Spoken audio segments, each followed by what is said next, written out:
Friends, मैं KP Singh आपका अपने यूट्यूब चैनल डिजिटल शाश्वत पर स्वागत करता हूं। आज हम कक्षा 9 के भूगोल की बुक्स के प्रथम अध्याय भारत, उसके आकार और स्थिति के बारे में अध्ययन करेंगे। ये बहुत ही अच्छा और महत्वपूर्ण अध्याय है, जो इससे बहुत सारे क्वेश्चंस जो हैं आपके एग्ज़ाम में पूछे जाते हैं। चलिए तो आइए इसकी रीडिंग को स्टार्ट करते हैं।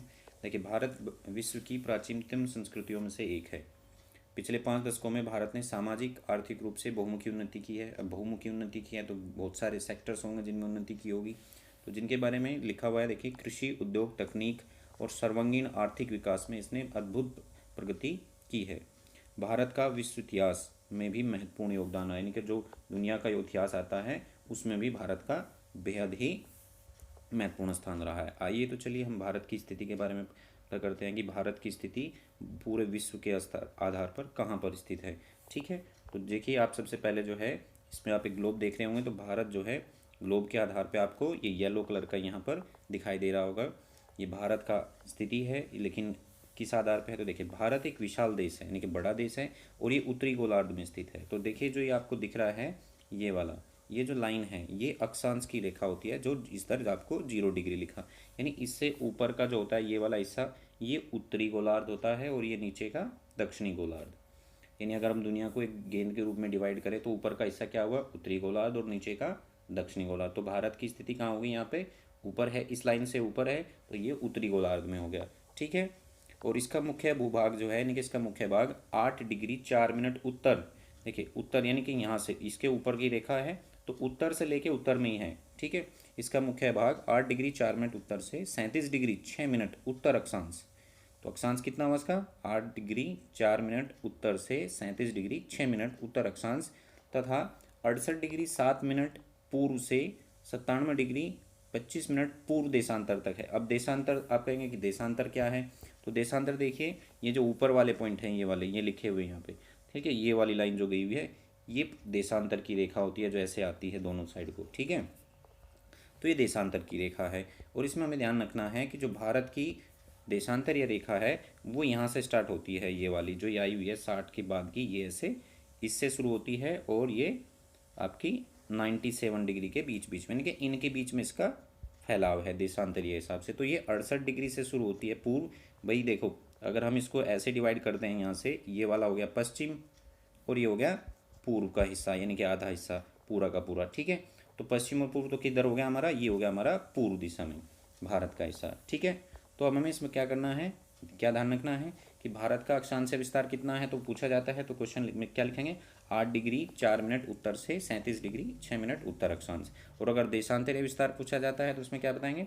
68 डिग्री 7 मिनट पूर्व से 97 डिग्री 27 पूर्व देशांतर तक इसका विस्तार है। ठीक है, अब देखिए, कर्क रेखा जिसको कैंसर लाइन बोलते हैं, ट्रॉपिक ऑफ कैंसर लाइन, वो 23 डिग्री 30 मिनट पर भारत के उत्तरी अक्षांश, जो ये उत्तरी गोलार्ध है इसके वाली, ठीक है, जो इसके बिल्कुल बीचों बीच से गुजरती है। ठीक है, उत्तर में देश को 2 भागों में, लगभग 2 भागों में बांटती है, यानी इसके 2 हिस्से कर देती है। मुख्य भूभाग की दक्षिण पूर्व में, यानी इसका मुख्य भूभाग दक्षिण पूर्व किधर होगा? दक्षिण पूर्व हो गया आपका जिधर बंगाल की खाड़ी है, बंगाल हमारा राज्य है बंगाल। ठीक है, उधर अंडमान निकोबार द्वीप समूह है, वहाँ पर बंगाल की खाड़ी। ठीक है, अंडमान निकोबार द्वीप समूह, और वो बंगाल की खाड़ी में स्थित है। दक्षिण पश्चिम में लक्षद्वीप है समूह, जो अरब सागर में स्थित है। ठीक है, जिसको हम एटलस की सहायता से आगे विस्तार से देखेंगे। तो इसमें जो दिया हुआ है, ठीक है, तो अब अगर देखें कि भाई बंगाल की खाड़ी कहाँ है, तो बंगाल की खाड़ी देखिए ये वाली हो गई यहाँ।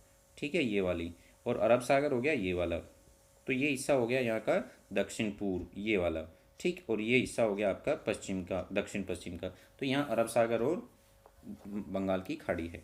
ठीक है, अब सबसे इसमें इंपॉर्टेंट पॉइंट दिया हुआ है जानने, यानी कि जो आपके जनरल जीके के क्वेश्चंस में पूछा जाता है कि भारतीय संघ राज्य का सबसे दक्षिण बिंदु, जो इंदिरा बिंदु कहा जाता है। ठीक है, यानी भारत का सबसे दक्षिणतम बिंदु क्या हुआ?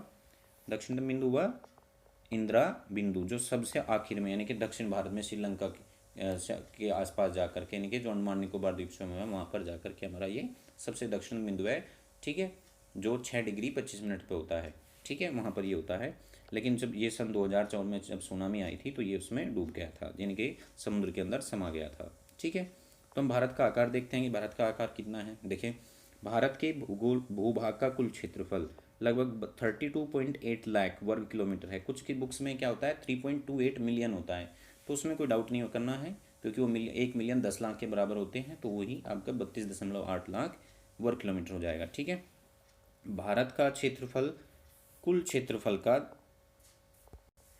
भौगोलिक क्षेत्र यानी कि भारत के भौगोलिक क्षेत्रफल का 2.4%, यानी कि पूरे विश्व का अगर हम क्षेत्रफल देखें और उसकी तुलना में अगर भारत का क्षेत्रफल देखें 32.8 किलोमीटर वर्ग किलोमीटर को, तो वो 2.4% बैठता है। ठीक है, जो आपके इसमें इमेजेस में दिया हुआ है। देखिए, भारत विश्व का 7वां बड़ा देश है, यानी कि भारत 7वें नंबर पर आता है क्षेत्रफल की दृष्टि से। इससे ठीक है 6 देश और भी बड़े बड़े हैं, यानी कि जैसे रशिया हो गया, अमेरिका हो गया, चाइना हो गया, बहुत सारे ठीक है बड़े देश हैं दुनिया के अंदर। भारत की स्थल सीमा रेखा लगभग 15,200 किलोमीटर है, यानी कि जो दूसरे देशों के साथ भूमि यानी कि जो ज़मीन की सीमा लगती है, जैसे पाकिस्तान से स्टार्ट होती है ऊपर की, पाकिस्तान से लेकर के अफगानिस्तान, चीन, नेपाल, भूटान, ठीक है, इनसे मिलती हुई आपकी म्यांमार, बांग्लादेश से जो सीमा लगती है ज़मीनी तरफ को। ठीक है, तो ये हमारा कितना है 15,200 किलोमीटर। और समुद्री तट रेखा यानी कि समुद्र के अंदर, ठीक है, जो समुद्र से मिलती है समुद्री तट रेखा, जिसमें हमारे 2 द्वीप समूह हैं, अंडमान निकोबार द्वीप समूह और लक्षद्वीप, इनको भी मिला ले तो 7,516.6 किलोमीटर है। ठीक है, तो ध्यान रखनी है, भारत की स्थल सीमा रेखा कितनी है 15,200 किलोमीटर और समुद्री तट रेखा है 7,516.6 किलोमीटर। भारत के उत्तर पश्चिम, ठीक है, भारत के उत्तर पश्चिम उत्तर पश्चिम, उत्तर और उत्तर पूर्वी सीमा पर एक नवीनतम वलित पर्वत है, यानी कि नवीनतम मतलब भारत के उत्तर पश्चिम से शुरू होता है, उत्तर पश्चिम हिस्से पे भी है वो फैला, उसके बाद उत्तर दिशा में फैला है और आपका उत्तर पूर्वी सीमा तक भारत के ये फैला हुआ है, जिसका नाम वो नवीनतम वलित पर्वत है, जिसका नाम है हिमालय। ठीक है, इसके दक्षिण का भूभाग उत्तर में चौड़ा है, यानी भारत का जो दक्षिण का भूभाग है अगर हम मध्य में देखें तो वो उत्तर की दिशा की तरफ को चौड़ा है। और जैसे जैसे हम दक्षिण भारत के कन्याकुमारी की तरफ को बढ़ेंगे तो 22 डिग्री उत्तरी अक्षांश से हिंद महासागर की ओर ये भूमि का क्षेत्रफल इसका कम होता चला गया है। ठीक है, इसके पश्चिम में अरब सागर तथा पूर्व में बंगाल की खाड़ी स्थित है, यानी कि इसके अगर हम पश्चिमी हिस्से पे देखें तो अरब सागर है और अगर हम पूर्वी हिस्से में देखें तो बंगाल की खाड़ी है। ठीक है, आपको अब आगे चित्र आएगा 1.3 जो है, चलिए मैं दिखा देता हूँ आपका, ये रहा। ठीक है, इसमें आप अगर एक चीज़ देखें तो इसमें आपके सारे पॉइंट्स क्लियर हो जाएंगे। तो अगर हम देखें सबसे पहले स्थलीय सीमा रेखा, तो स्थलीय सीमा रेखा देखिए आपकी यहाँ से स्टार्ट होती है और ये जो हिस्सा है ये आपका सारा का सारा जो है ये सब स्थलीय सीमा है हमारी, ये सब आपकी स्थल सीमा में रेखा में आती है। ये सारा का सारा जो है आपका ये 15,200 किलोमीटर लंबी है। ठीक है, अब अगर हम आपकी जलीय सीमा रेखा को देखें तो जलीय सीमा रेखा जो है आपकी ये नीचे से होती है। ठीक है, नीचे जो ये हिस्सा होता है आधा, तो इसमें हम अपनी जलीय सीमा रेखा को देखते हैं कि ये यहाँ से स्टार्ट होती है।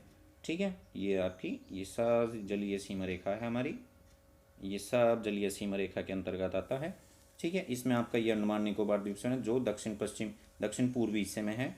ठीक है, और ये बंगाल की खाड़ी है जो स्थित होती है इसके दक्षिण पूर्वी में, और ये पश्चिमी हिस्सा है, पश्चिमी सागर है जिसका नाम अरब सागर, यानी भारत के पश्चिमी हिस्से पर ये स्थित है। ठीक है, अब इसकी अगर आप देखें तो इसमें अक्षांश भी लिखे हुए हैं सारे आपके, कितना है देखिए आर यहाँ लिखा हुआ है आपका 8 डिग्री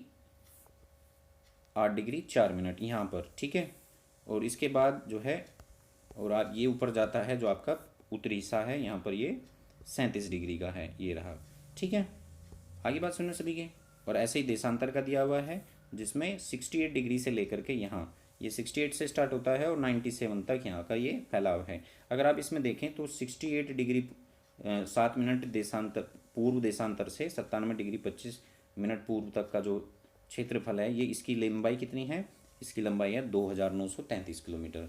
अगर आप अक्षांश की देखें तो अक्षांश की देखेंगे तो उसमें लिखेगा आपको 3,214 किलोमीटर ये लिखा हुआ है। तो यानी इसकी जो डिस्टेंस है अक्षांश में ज़्यादा होती है और फैलाव इसका देशांतर में कम है। क्योंकि देशांतर में इसलिए कम होता है क्योंकि देशांतर आपके दोनों ध्रुवों पर, उत्तरी ध्रुव पर और दक्षिण ध्रुव पर मिल जाते हैं, यानी कि वहाँ पर संकरे होते चले जाते हैं जुड़। ठीक है, तो ये आपका इसमें था। आगे चलिए, आगे हम जो है रीडिंग पे आते हैं दोबारा। ठीक है, देखिए चित्र में देखिए जो हमने देखा है उसमें कि अक्षांश और देशांतर का विस्तार लगभग 30 डिग्री, यानी कि 8 डिग्री को अगर हम 37 डिग्री तक है, 37 में से 8 को उठाएं तो लगभग 30 डिग्री के आसपास का अंतर आता है। ऐसे ही 68 को अगर हम 97 में से घटाएं तो भी लगभग 30 डिग्री के आसपास है। तो ये जो देशांतर और अक्षांश का विस्तार है वो 30 डिग्री के आसपास है। लेकिन परंतु फिर भी पूर्व और पश्चिम का विस्तार उत्तर दक्षिण के विस्तार की अपेक्षा कम प्रतीत होता है। ठीक है, यानी अगर हम देखें तो जो उत्तर दक्षिण का जो विस्तार है, यानी कि जो हमने देखा अभी जिसमें 3214 है, और दूसरा जो पूर्व से पश्चिम की तरफ का है वह 2900 समथिंग। ठीक है, ठीक है, तो वो उसकी तुलना में कम प्रतीत होता है। ठीक है, गुजरात से अरुणाचल प्रदेश के स्थानीय समय में 2 घंटे का अंतर है, यानी कि गुजरात और अरुणाचल प्रदेश जो 68 पॉइंट डिग्री पे है वो गुजरात राज्य है, और जो 97 पे डिग्री पे है वो आपका अरुणाचल प्रदेश है। तो इन दोनों राज्यों के बीच में अगर हम समय देखें कितना समय होता है तो लगभग 2 घंटे का डिफरेंस होता है, 2 घंटे का अंतर आ जाता है। उसका रीज़न ये है कि धरती अपना पूरा जो चक्कर लगाती है वो 360 डिग्री का 24 घंटे में लगाती है। अगर 24 घंटे से हम 360 को डिवाइड करें तो लगभग आपका 1 घंटे में 15 डिग्री का अंतर आता है, यानी 15 डिग्री 1 घंटे में घूमती है। अब हमने इसमें विस्तार कितना पढ़ा अभी कि कितना है 30 डिग्री का, तो 30 डिग्री का जब 1 घंटे में आपका 15 डिग्री जाता है तो 30 डिग्री जाने में कितना समय लगेगा, 2 घंटे, यानी कि सूरज को अरुणाचल प्रदेश से गुजरात तक आने में घूमने में इसको 2 घंटे का समय लग जाता है। ठीक है, परंतु फिर भी पूर्व पश्चिम सीमा का विस्तार उत्तर दक्षिण की विस्तार की अपेक्षा कम प्रतीत होता है।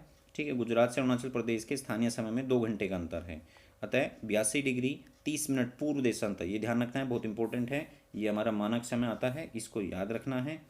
ठीक है, ये वाला 82 डिग्री 30 मिनट, ठीक है, पूर्व देशांतर को भारत का मानक यामोत्तर माना गया है, यानी यहाँ से हम जो है भारत का समय लेते हैं, इस मानक यामोत्तर को हर देश अपना एक रखता है। ठीक है, तो ये हमारा भारत का इंडियन स्टैंडर्ड टाइम है, जहाँ से हम अपने सभी घड़ियों का समय इक्वल मानते हैं। जो अरुणाचल प्रदेश में हो वो भी उसी समय होता है, गुजरात में देखेंगे तो उस समय भी वही समय होता है, तो यहाँ से हम इस देशांतर से उसको माना जाता है, जो कि उत्तर प्रदेश में मिर्ज़ापुर से गुजरती है, यानी कि वो कहाँ से होती हुई जाती है, मिर्ज़ापुर जिले से। ठीक है, अक्षांश का प्रभाव दक्षिण से उत्तर की ओर, जब हम कन्याकुमारी से इनके नीचे से ऊपर की ओर बढ़ते हैं तो दिन और रात दोनों की अवधि पर पड़ता है। अब कैसे पड़ता है, ऊपर उत्तर से दक्षिण कैसे बढ़ेंगे, तो देखिए यहाँ जो है ये हमारा ये दक्षिण हो गया, यहाँ से जब हम ऊपर की तरफ को जाएंगे तो हमारे जो ये दिन और रात हैं इन पर प्रभाव पड़ना शुरू हो जाता है, यानी कि ये लंबे या छोटे होने शुरू हो जाते हैं। आगे बात समझ में सभी की। चलिए, तो आज के लिए यहाँ तक की वीडियो, आगे कल जो है हम भारत और विश्व के बारे में सीखेंगे। आज हमने आपको भारत के आकार और स्थिति के बारे में वर्णन किया है कि भारत का आकार और स्थिति कैसी है, ये कहाँ है, तो इसमें बहुत कुछ इंपॉर्टेंट पॉइंट्स आए हैं जिनको आपको लिखना है। ठीक है भाई, तो ध्यान रखना है कि एक तो हमें भारत के सभी अक्षांशों का वर्णन रखना है कि भारत का मुख्य अक्षांश कहाँ से कहाँ तक है, इनकी 8 डिग्री 4 मिनट से 37 डिग्री तक है, और आपको अगर देशांतर का रखना है तो वो 68.7 मिनट से लेकर के 97.25 मिनट पूर्व तक है। ठीक है, कर्क रेखा कितने डिग्री से गुजरती है, तो 23 डिग्री 30 मिनट से। ठीक है, कितने भागों में भारत को बांटती है, तो 2 भागों में बांटती है, और ये ध्यान में बराबर बराबर ध्यान रखना है। ठीक है, इंदिरा भारत के सबसे दक्षिणतम बिंदु को किस नाम से पुकारा जाता है, तो इंदिरा बिंदु के नाम से पुकारा। तो ये बहुत सारे सिंपल क्वेश्चंस हैं। ठीक है, भारत का दुनिया में क्षेत्रफल की दृष्टि से कौन सा स्थान है, तो 7वें नंबर पे आता है। ठीक है, तो क्योंकि अभी लिखा है हमारा भारत का कुल क्षेत्रफल कितना है 32.8 वर्ग किलोमीटर। तो ये सारे क्वेश्चंस आपके आज की वीडियो में क्लियर हो जाएंगे। कल के लिए क्लास के लिए आपकी आगे की वीडियो में आगे की स्टडी को हम जारी रखेंगे। ठीक है, धन्यवाद।